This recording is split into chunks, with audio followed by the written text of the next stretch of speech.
Good afternoon. We're here with NASA Administrator Sean O'Keefe and Bill Reedy, Associate Administrator for Space Flight, with a few statements about STS-107. We will have no questions today, just a few brief remarks. As indicated earlier, we'll make a statement today, and then at this point, and a little later this afternoon at about 3 o'clock Eastern Time, there'll be a full technical briefing conducted from the Johnson Space Center. So at this point, we're just going to give you the circumstances as we understand them leading up to this particular tragedy today.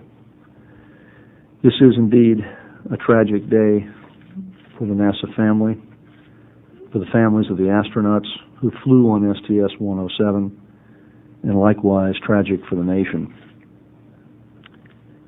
Immediately upon indication of a loss of communications on STS-107, at a little after 9 a.m. this morning, we began our contingency plan to preserve all the information relative to the flight activities.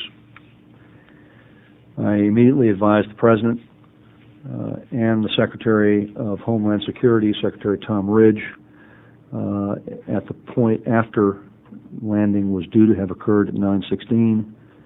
Spoke to them very briefly thereafter to advise that we had lost contact with the shuttle orbiter Columbia and STS-107 crew.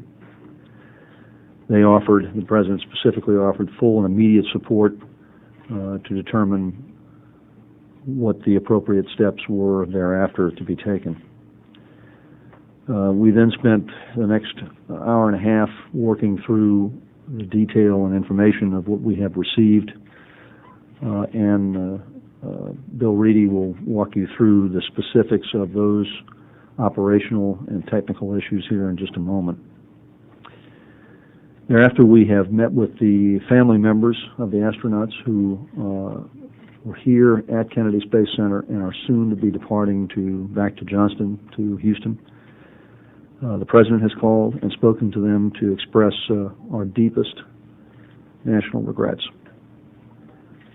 We have assured them that we will begin the process immediately to recover their loved ones and understand the cause of this tragedy. At this time, we have no indication that the mishap was caused by anything or anyone on the ground. We've assembled a mishap investigation team that immediately was assembled upon the point of past the stage in which the orbiter was to have landed here at Kennedy Space Center a little after 9:30, and that team in turn is coordinating on a regular basis on all the facts that are pertaining to this from the Johnson Space Center, and a rapid response team from here at the Kennedy Space Center, as well as participants from the Marshall Space Flight Center in Huntsville, Alabama. In addition to these internal efforts, we have also appointed a mishap investigation board, an external group of people who are independent from NASA, who will immediately be charged with the opportunity to look at all the information that was immediately locked down right after our absence of communications. Each of these individuals are safety and mission assurance related officials in other federal departments of the federal government, from the Air Force, from the Navy, from the Department of Transportation, and across the federal expanse. The investigation team will also be chaired by an individual contacted to serve who is external to the federal agencies, and will have the opportunity to coordinate all the information again from an external view. So we'll be conducting both the internal activity as well as an external review immediately to ascertain the causes and circumstances under which this tragedy occurred. We pulled together all the federal agencies and local governments as well. In discussion several times this morning with Secretary Tom Ridge, the effort is heavily underway to coordinate an understanding of exactly where the orbiter path had taken it from West Texas towards the Kennedy Space Center here in Florida, and to make sure that the material on the ground is secured so that the investigation can begin promptly. We would urge anyone who believes they have discovered or found any material to stay away from it and to please contact local officials. The local first responder groups for emergency services and so forth have been authorized and directed by Secretary Tom Ridge to assist in all manner. The Federal Emergency Management Agency is coordinating that effort on the part of the Department of Homeland Security. It's here this morning with the families of the astronauts and their friends. It started out as a pretty happy morning, awaiting the landing of STS-107.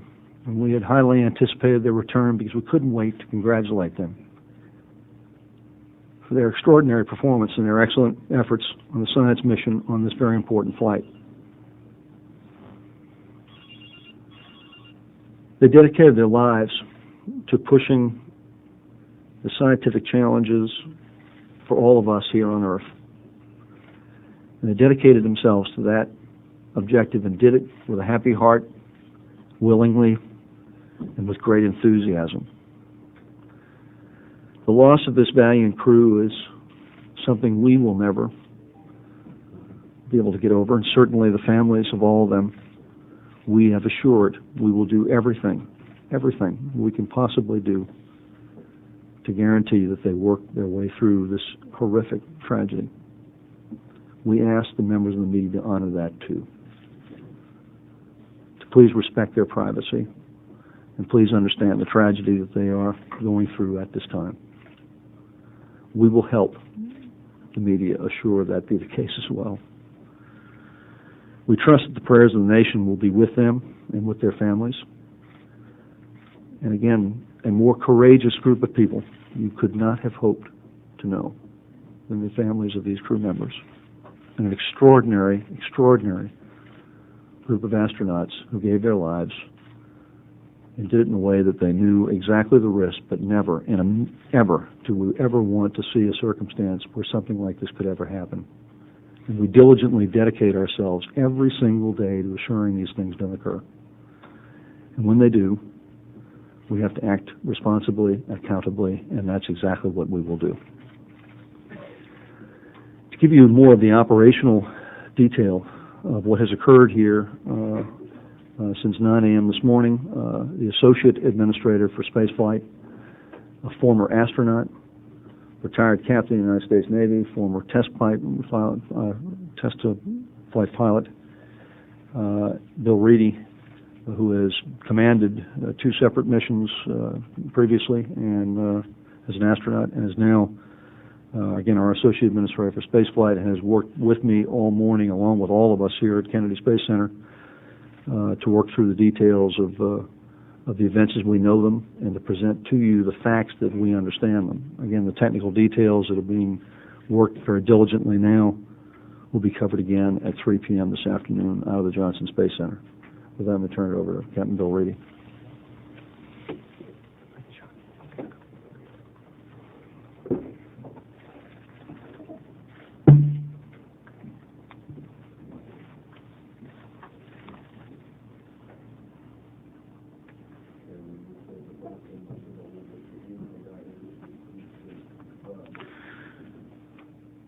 It's a truly difficult day for all of us.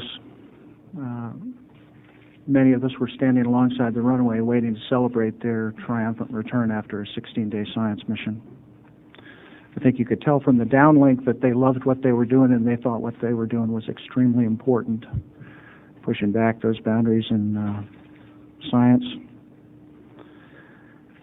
At 9 o'clock, we heard that they had lost data from the spacecraft, and it appears that that was at about 200,000 feet, about Mach 18.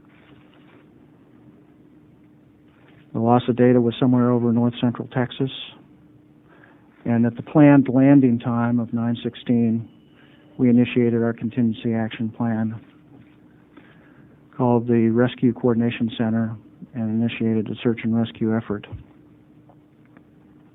Sadly, I think from the video that's available, it does not appear that there were any survivors. We have currently impounded all the data, including all the pre-flight certification of flight readiness for STS-107. And at this point, I'd have to say it's Too early to speculate about the exact cause.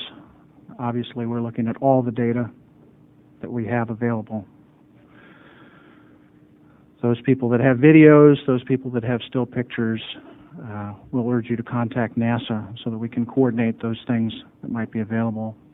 And to reiterate what the administrator said, those people that may find debris, do not touch it, do not move it. Contact your local authorities, have them impound it and secure the area so that our technical specialists will be able to piece together the puzzle so that we can resolve what happened.